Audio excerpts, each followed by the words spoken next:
Bonjour à tous, merci de la confiance. Vous savez, la première chaîne YouTube à travers les mondes télé, Tchango.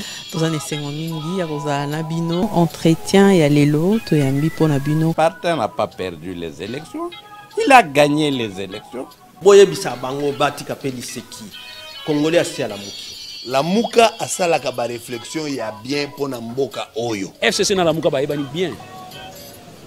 Manque à confiance déjà. Il n'y a aucune coalition entre FCC et Nalamuka. Le fait que nous gardions jalousement les preuves que nous avons, c'est parce que nous avons un grand respect pour nos frères. Ensemble, union sacrée. Le blocage au niveau de la CNI a un nom. Il s'appelle Monsieur Félix Tshilombo. Bonjour à tous, meilleurs vœux Nabino Nyonso, Bandeko, Landarabiso, na télé, Tchango, en tout cas, bonne année. Allez, Malam, Nabino Nyonso, Balandi, et à télé, Tchango, premier numéro Nabiso, il y a émission na 2024, c'est avec les professeurs émérites, les coordonnateurs en exercice de la Mouka. Fayoulou, président et affront pour un nouveau type de Congolais, les professeurs Mathieu Kaleli Kabila, Nayende Tokoso la Penza, Masolo, Oboe, Bezoleka, Awanamboka na Biso, Yaliposo, Tokoloba, Mae Tali Est et Amboka na Biso, Kuna Penza, M23, ils avaient gagné terrain, Makassi, et puis na Kinshasa ou à travers la République. Population, ils ont manifesté devant l'ambassade des pays étrangers. Est-ce que ils ont une chance pour réussir? Pourquoi pour manifester? Ils ont traduire ni la manifestation devant les ambassades et à pays occidentaux. Donc, sur l'ingo, le professeur Mathieu Kaleli Kabila. Qu'est-ce qu'il faut faire pour mettre fin à cette insécurité? Est-ce qu'il faut un dialogue entre le Congolais? Est-ce qu'il y a un M23 pour le président Lobby à Boyi pour négocier na bango? Est-ce que ces gens ne sont pas des Congolais? Les Tokosolengo, na professeur Mathieu Kaleli, na Maebele Penza, Tokokundula, na Kati, Yamakambo, Itali, Estiambo, Kanabiso, mais Tokolobela paix. Élection et l'équipe, mais tout le temps qui pété, les présidents Félix Tshisekedi a plus de 60% des suffrages. Bango, comment ils ont analysé cela? Est-ce que ça qui m'ont ça sur le terrain, que faudra-t-il faire maintenant pour l'avenir du pays, pour l'avenir de l'opposition? Est-ce que Barondi Bandimi en opposition, topé bazaka kaningi balobano banakala bazalaki comme on a lutte pour récupérer vérité des urnes tolo lengenini toko solola yango penza mansoana na professeur Mathieu Kaleli Kabila ou azali invité na biso lelo coordonnateur en exercice à la Mouka Fayoulou et puis président il y a un nouveau type de Congolais professeur émérite. Restez connectés. Professeur Mathieu Kaleli Kabila, Mbote. Mbote maman. Toyambi lisusu na émission na biso lelo ya liboso bonne année na yo meilleur vœu.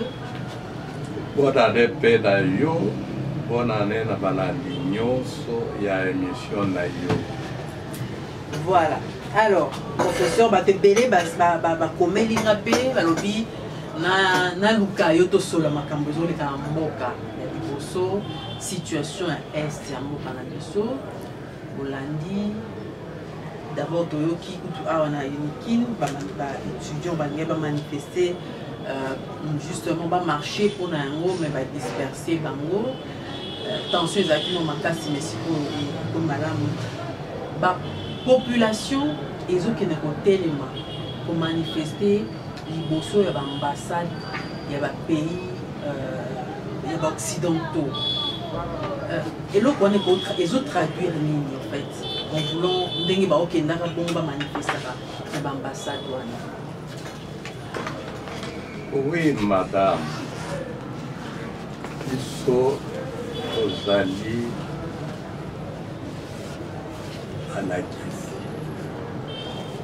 alakisi ya université tozali na politicien awa biso moko tozali bapoliticien tozali na bahistorien awa mais il faut tosala makambo comme des intellectuels qui connaissent l'histoire de leur pays, l'histoire récente de leur pays. Awa na yo tosala ba émission ebele autour de la situation de l'Est de la République démocratique du Congo.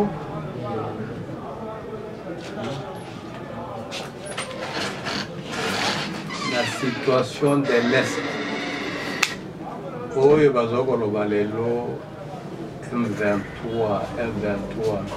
Ne parlons pas comme des individus, monsieur quelconque. Il faut maîtriser le dossier.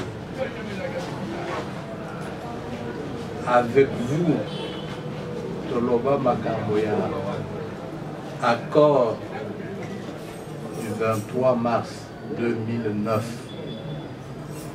avec le CNDP. Le CNDP dont faisait partie le M23. C'était une branche du CNDP qui s'est révoltée parce que n'ayant pas obtenu tout ce qu'elle avait revendiqué. Vous voyez bien, très bien. Reprenons l'accord du 23 mars 2009. Dans cet accord-là, nous avons 14 articles. Ce n'est pas beaucoup. L'article 1, l'article 2, l'article 3, et vous allez à l'article 14.b.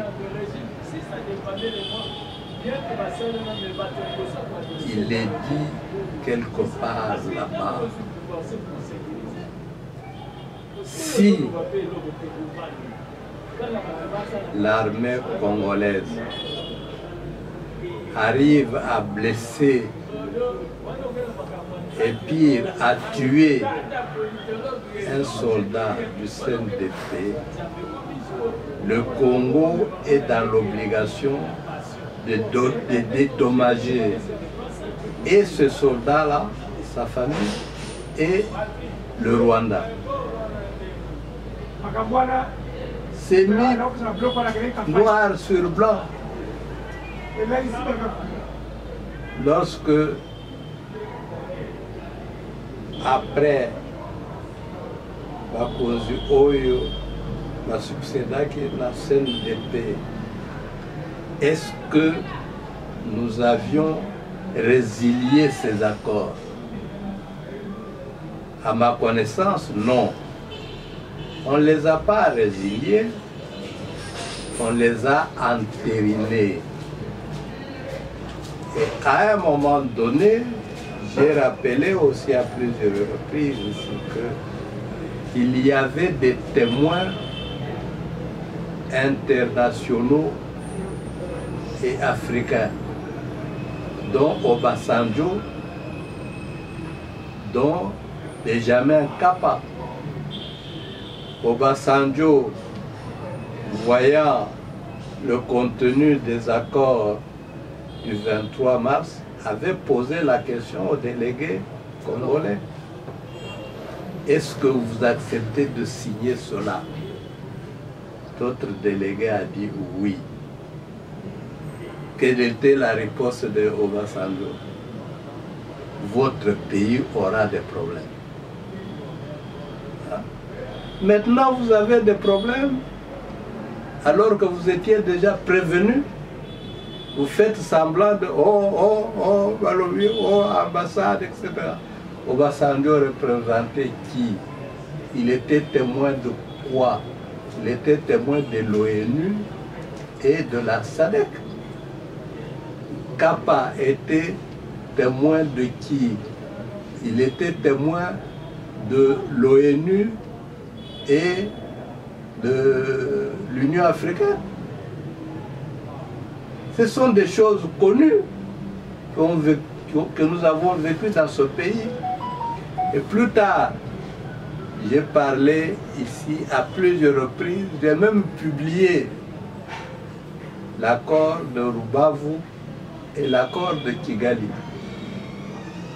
où nous acceptions de voir les troupes rwandaises et ougandaises surveiller nos 9 frontières et on leur donnait l'autorisation de circuler à travers tout le pays. Ces accords-là existent encore. Vous ne les avez pas résiliés. Les étudiants qui réagissent aujourd'hui, moi je leur dis oui, par ignorance, parce que le niveau d'enseignement a beaucoup baissé, mais s'ils connaissaient cette histoire-là, le contenu de ces accords-là, je crois qu'ils se comporteraient autrement. Autrement comment? On doit rester comme ça, bien que le gouvernement congolais ait signé ces accords-là. Mais on ne peut pas rester comme ça. C'est peut-être un moyen de pression peut y avoir ça le gouvernement. Non, madame. L'Allemagne a eu à affronter la même situation. Après la Première Guerre mondiale, elle avait été obligée de signer un accord avec des alliés.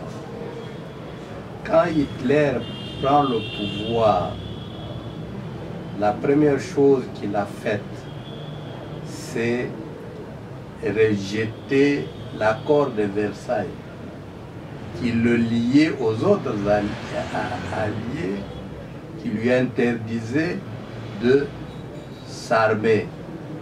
La moindre des choses que nous aurions dû faire, c'est rediscuter le contenu des accords qui nous conduisent à la situation actuelle. Mais on rediscuter avec qui? Avec les M23 ou le Rwanda? Parce que le gouvernement parle du Rwanda. Je dis le Rwanda représente la communauté internationale. Le M23 n'est pas une donne première, c'est une branche du CNDP qui est mécontent du fait que tout ce qui avait été convenu dans l'accord du 23 mars 2009 n'a pas été obtenu. Vous ne pouvez pas prendre le M23 comme point de départ. Prenez le CNDP avec Kunda Batware comme point de départ. Mais aujourd'hui, on doit négocier avec le M23. Pour vous, doit-on négocier avec le M23 ce que rejette les présidents? Non, ce n'est pas un problème de président. Le président parle en tant que représentant d'un pays, la République démocratique du Congo. Le M23 parle en tant que sous-branche du CNDP. C'est différent. Mais puisque vous dites qu'il faut rediscuter ces accords-là, qui va le faire? Avec qui? Quels sont les différents, comment on dit, les différentes personnes qui vont discuter ces accords? Je reviens à ce que j'ai dit. Ce n'est pas Hitler qui avait signé les accords avec les Alliés après la défaite de l'Allemagne consécutive à la Première Guerre mondiale. Mais quand Hitler arrive au pouvoir, il remet sur le tapis l'accord de Versailles, qu'il n'avait pas signé, et que ses prédécesseurs avaient signé. Il le remet sur le tapis. Pourquoi? Parce qu'il trouvait que continuer dans cette logique-là allait poser plus de problèmes à l'Allemagne. Il fallait d'abord se délier de ces accords. Ce que nous, on n'a pas fait.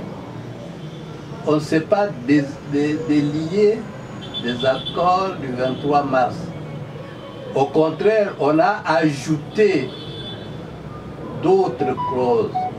Quand je parle de l'accord de Rubavu et de l'accord de Kigali, c'est des choses sur lesquelles on a parlé avec vous, que j'ai remué et que j'ai publié.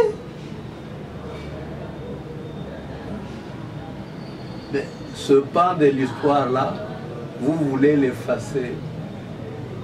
Ça ne s'efface pas comme ça.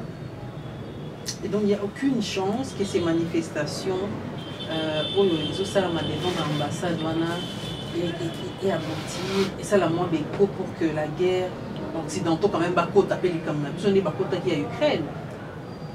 Bakota, parce que quand vous avez signé ces accords là-bas, les Occidentaux qui étaient les acteurs majeurs s'étaient fait représenter par des Africains que j'ai cités, Obasanjo et Benjamin Kappa. Ils étaient là comme témoins. Ils ont assisté à la signature. Ils vous ont posé des questions auxquelles vous avez répondu par l'affirmative. Nous signons. Ils vous disent, vous aurez des problèmes. Et vous avez maintenant des problèmes. Pourquoi vous refusez de dire à vos compatriotes le contenu de ces accords que vous avez signés? Et pourquoi vous refusez de révéler ce que vous avez ajouté à ces accords-là?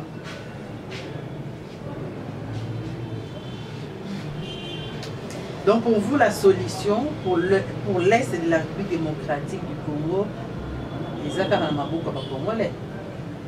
La solution pour le moment, Ezali Namaboko des Congolais, c'est un problème de rapport de force. Si vous êtes plus fort, que vous parvenez à défaire le M23, comme vous l'aviez déjà fait avec Mamadou Ndala, alors vous imposez votre volonté. Parce que l'histoire démontre également que les différents accords que nous avons signés avec les Rwandais, nous les avons toujours signés en position de faiblesse. Ils vous font la guerre, ils deviennent supérieurs sur le terrain, ils élaborent des accords, c'est eux qui les pensent, qui les élaborent, ils vous les amènent signés parce que vous êtes en position de faiblesse, vous avez signé. Et dans tout ça, où est la place de l'accord cadre d'Addis Abeba? L'accord cadre d'Addis Abeba a existé. L'accord cadre d'Addis Abeba est venu s'ajouter d'autres accords. Mais quand vous lisez bien l'accord cadre d'Addis Abeba, il insiste plus sur les engagements du Congo et non sur les engagements du Rwanda à l'égard du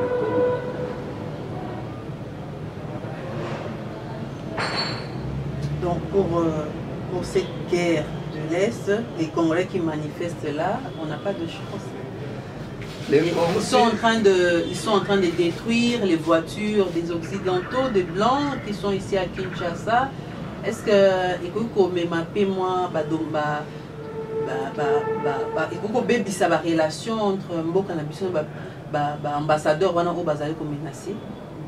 Je dis les ambassadeurs, c'est des envoyés, c'est des agents.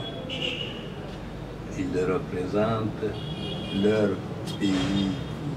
Ce n'est pas eux qui décident.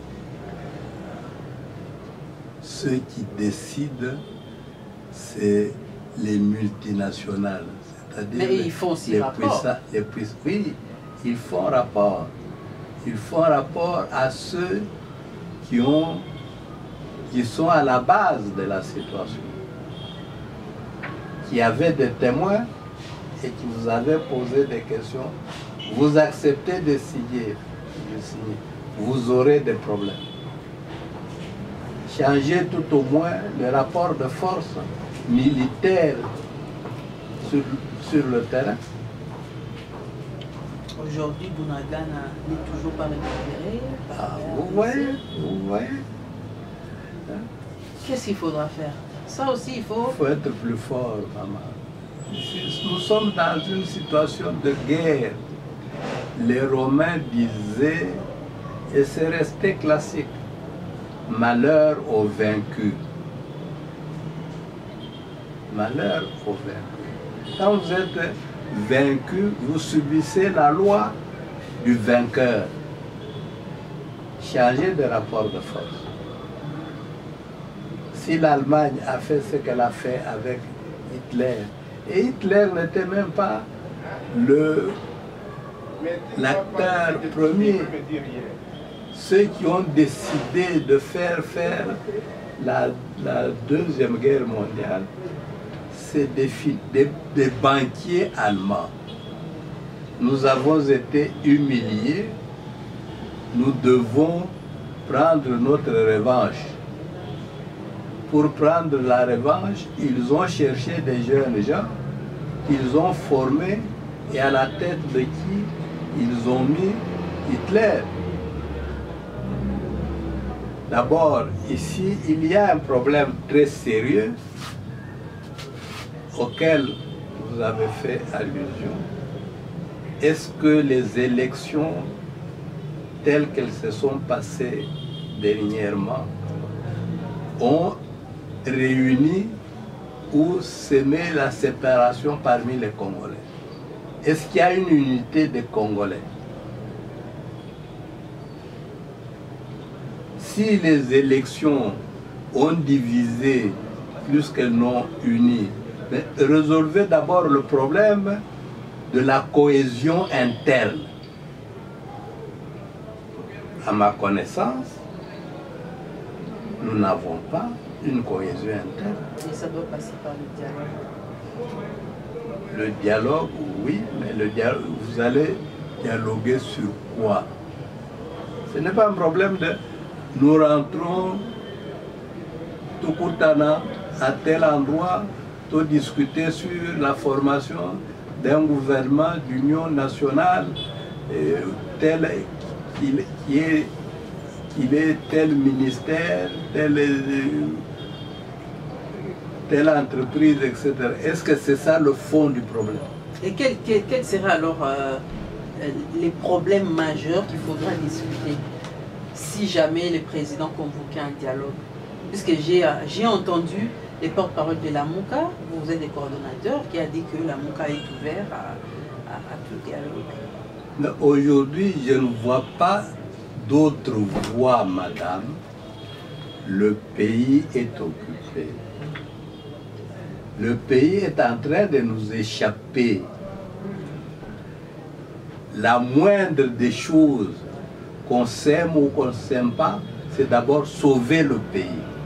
Pour sauver le pays, il faut qu'il y ait une unité des Congolais, dans la sincérité. Vous avez vécu dans ce pays récemment. on révoque le gouverneur de la ville de Kinshasa. Mais il continue à poser des actes, à recevoir les honneurs. Il refuse de partir. Et puis on le remet. Et avec lui, tous les autres gouverneurs ont été remis. Ils sont en place. Est-ce que ça ne pose pas problème de cohésion et même au sein de l'État?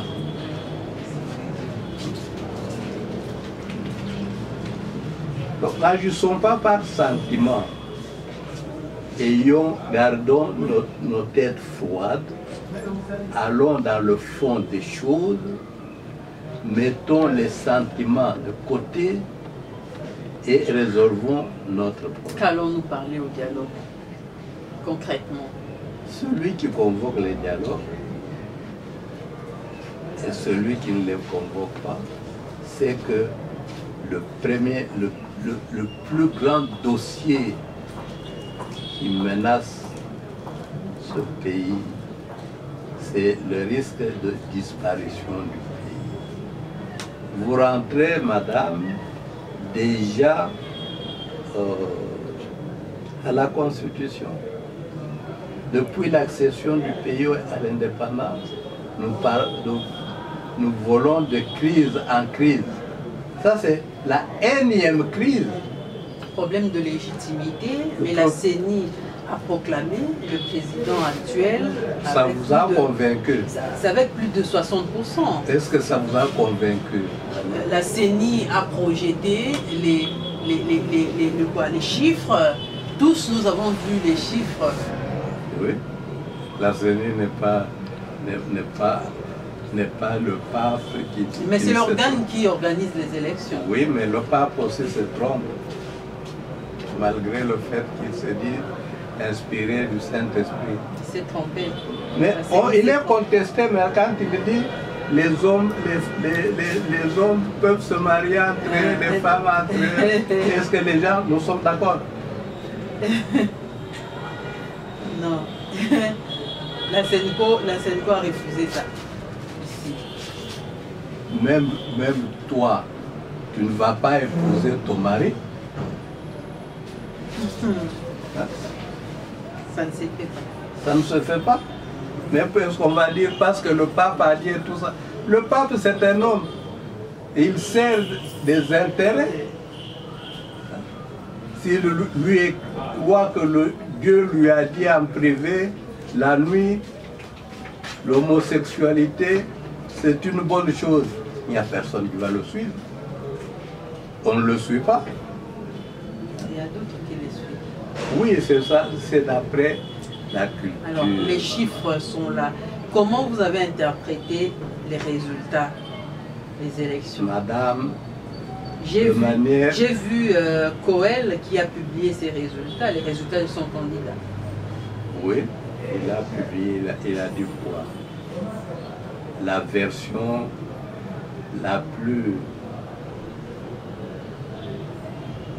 balancée pour les partis prenants, c'est qu'il y a eu simulacre d'élection. Mais quand même, Martin Fayulu n'est pas arrivé à 50%. Pourquoi il n'est pas arrivé à 50%? Pour ceux qui sont arrivés à 90%, ils sont arrivés comment?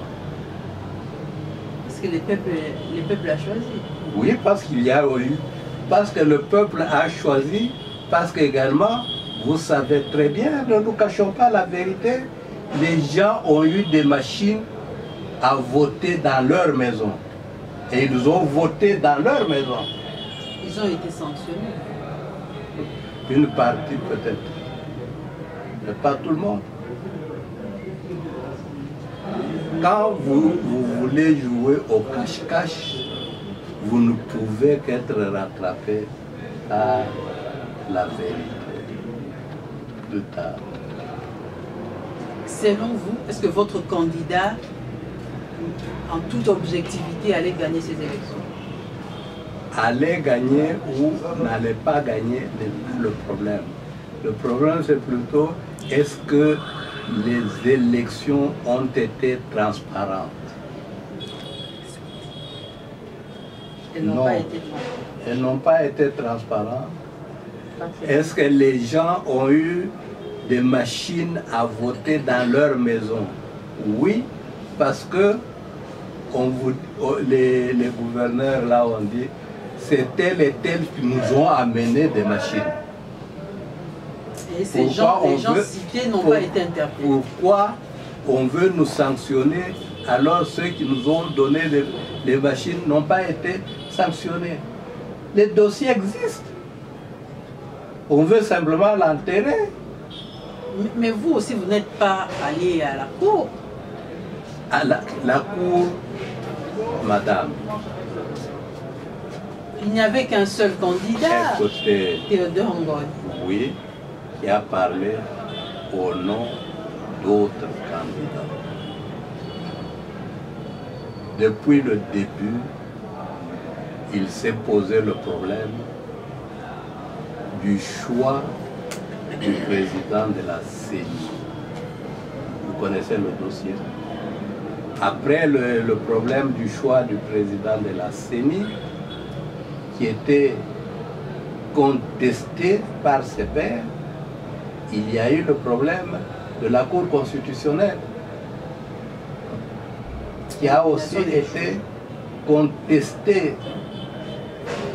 Ce que nous vivons aujourd'hui et qu'on veut occulter, c'est toutes ces histoires-là qu'on a boutiquées, qui ont donné de malheureux résultats ici et qui nous amènent à la crise de légitimité que nous vivons depuis l'accession du pays à l'indépendance. Ne jouons pas au cache-cache. Au lieu de poser le problème clairement, de trouver la solution pour le salut du pays, nous voulons jouer au cache-cache. Maintenant, c'est la flatterie, flatterie, flatterie.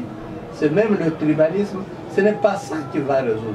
Alors, que doit-on faire? Puisqu'il y a un problème, il y a le problème de l'Est qui devient de plus en plus inquiétant. Il y a ici à Kinshasa un malaise au sein même au sein de l'Union sacrée. À l'opposition, après les élections, qu'est-ce qu'on peut faire? Quel avenir pour le pays après ces élections? Mais nous avons déjà répondu à cette question. Le dialogue. Le pays, les citoyens congolais conscients, patriotes, devraient pouvoir en toute sincérité se mettre autour d'une table, sans faux fuyant les vrais problèmes.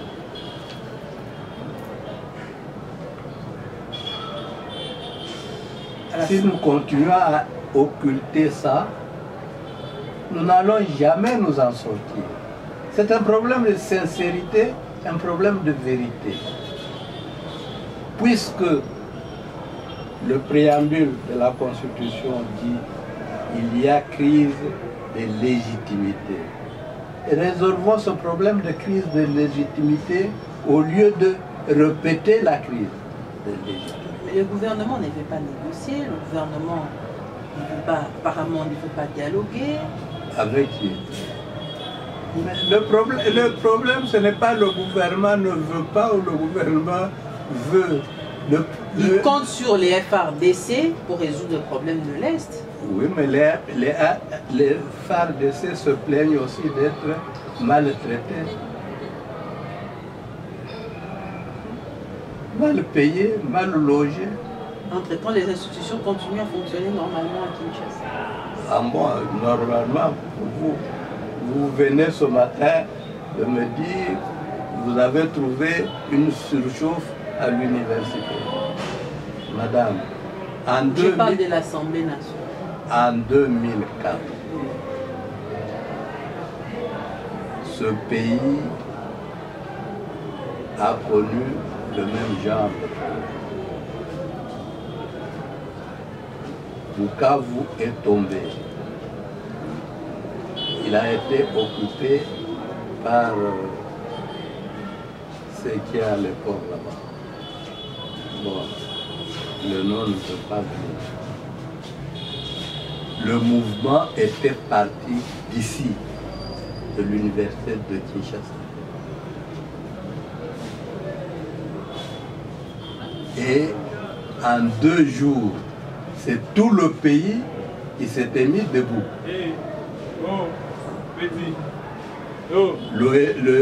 La réunion de l'ONU a été convoquée d'urgence.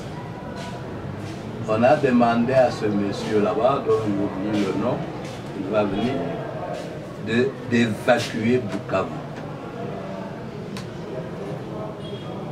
J'étais parmi les acteurs très actifs au campus ici pour mobiliser les étudiants à l'époque. Ça a cessé très vite d'être un problème des amis de Bukavu. C'est devenu un problème national, un problème même international. Aujourd'hui, on le fait par petits paquets. Petits paquets. D'abord, l'esprit étudiant n'existe plus. La maîtrise des dossiers n'y est plus. On n'a pas posé le problème en termes de les ressortissants de tel coin, les gens qui soutiennent tel monsieur, tel... Non, là, on a posé le problème, le pays est pris. Tout le monde debout. Congolais et non congolais. Ce n'est plus le cas aujourd'hui, madame. Analysez ça froidement. Vous trouverez des solutions. La cohésion nationale n'existe pas. C'est à cause de quoi? Du tribalisme? Oui, le tribalisme existe.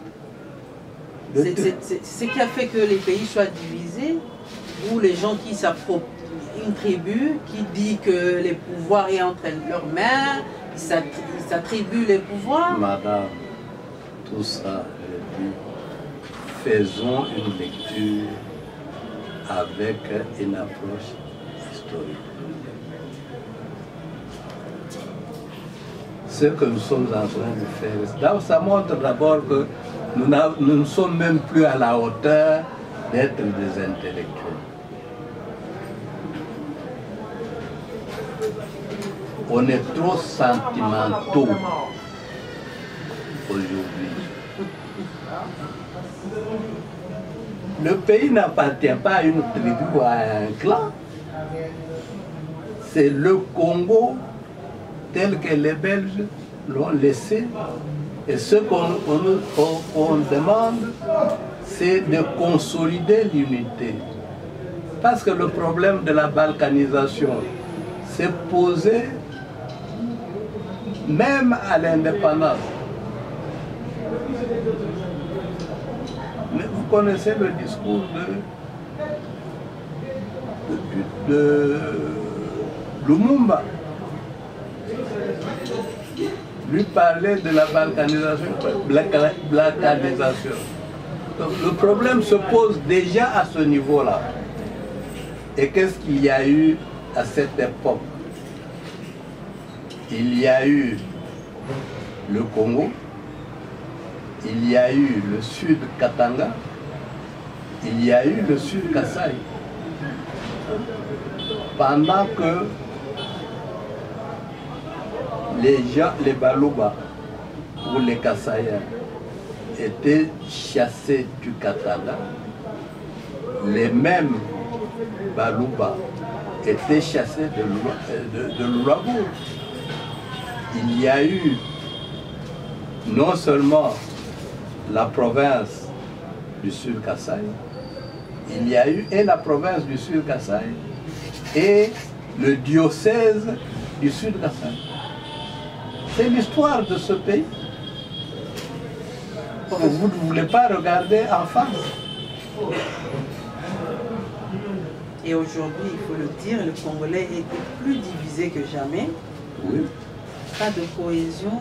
Pas de cohésion parce que la manière dont les élections se sont passées avec les machines à voter dans les mains des individus, les machines à voter distribuées par certains tenants du pouvoir, a accentué cette division.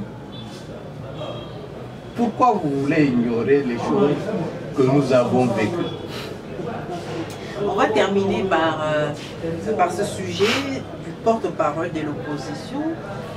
Vous n'êtes pas allé aux élections législatives à l'Assemblée nationale. Déjà, il y a des tractations sur les futurs porte-parole de l'opposition. Allez-vous participer? Mais je ne sais pas, les tractations-là se passent à quel niveau? Les tractations j'ai lu quelque part, on parle déjà des tractations entre des anciens candidats présidents qui sont élus députés. Oui, madame. Ça, c'est le tout-bas D'abord, le problème, il y a les gens qui disent qu'il y a eu simulacre d'élection. Puisqu'il n'y a pas eu simulacre d'élection, on ne peut pas dire aujourd'hui tel camp a eu le pouvoir de manière légitime, légale, et les autres sont des opposants. Il y a encore le problème de qui a eu légitimement le pouvoir et légalement le pouvoir. Mais on doit quand même avancer. On doit quand même avancer. Mais si vous avancez dans la tricherie, dans le manque de sincérité, mais vous allez toujours être rattrapé par la réalité. Pourquoi? Et c'est ça que nous sommes en train de vivre. Professeur, pourquoi selon vous, les pays n'ont jamais eu un porte-parole de l'opposition? Parce qu'on ne s'est jamais mis d'accord sur le problème de légitimité des élections. Alors on va finir ici. Je rappelle que Toyambaki, professeur Mathieu Kalele Kabila, président et à Front pour un nouveau type de Congolais, coordonnateur en exercice et à la Mouka Fayoulou, et professeur d'université, professeur émérite, là il faut le souligner, professeur, comme il a souka et entretien, message n'y a ça. Congolais nous passons la nabiso vie comme cher guerre à est et paille côté bateau vie comme intenable à Kinshasa. Oui, madame, ce que vous dites, vous êtes victime, moi aussi je suis victime. Nabi ba opposant bino boko kale surtout bo meli paiement bozo lobate bozo kokate ko lobani ni oyo tolobana te. Avant makambo nyonso ya CENI, avant makambo ya Cour constitutionnelle, vous étiez prévenus. Et on dit, un homme averti en vaut deux. Vous avez fait fi. Maintenant, vous vous plaignez. Mais il fallait arrêter la machine avant la situation actuelle. Madame, vous n'allez pas nous dire que c'est à cause de la guerre à l'Est que le franc congolais se dévalue chaque jour.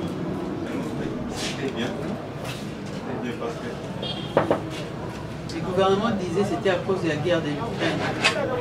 Non, mais je ne sais même pas si ceux qui disaient cela avaient leur esprit en place.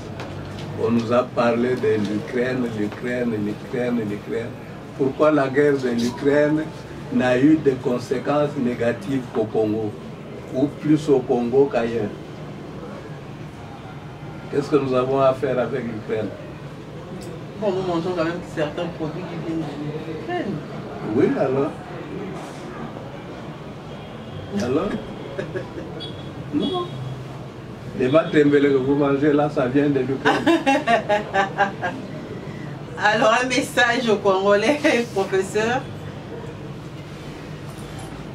Le problème que nous avons aujourd'hui, plus que toute autre chose, c'est le problème de l'unité des Congolais dans la sincérité, sans flatterie, sans faux fuyant. Non. Tout doit se passer clairement dans la sincérité. C'est notre pays. Et chacun de nous est concerné. Qu'est-ce que moi, Kalele, je dois faire pour qu'il y ait unité dans mon pays? Qu'est-ce que je dois faire pour qu'il y ait unité à l'université, unité parmi les étudiants à qui je donne cours? Si aujourd'hui, Félix Tshisekedi vous appelle pour rentrer dans le gouvernement, entre guillemets, de cohésion nationale, la MOUCA va rentrer? Madame, je crois que nous revenons toujours aux mêmes histoires. C'est ça aussi qui nous caractérise. Il y a eu combien de changements de gouvernement sous Mobutu? 47. 47 remaniements ministériels sous Mobutu. Et ici, il y a eu combien de remaniements ministériels? C'est pratiquement aussi chaque jour. Ça nous apporte que les résultats. Donc le problème, ce n'est pas changer des individus. Est-ce que nous avons déjà pensé et repensé à fond le système dans lequel nous sommes en train de nous mouvoir? Chacun entre dans le gouvernement à la recherche de ses intérêts. Ses intérêts peuvent être Ngai Nazoko Lokaba nommé Ngai ministre pour Naïbango. C'est la course au pillage des richesses de la République. Les étrangers pillent, les nationaux pillent parfois plus que les étrangers. Professeur Mathieu Kalele Kabila, merci midi.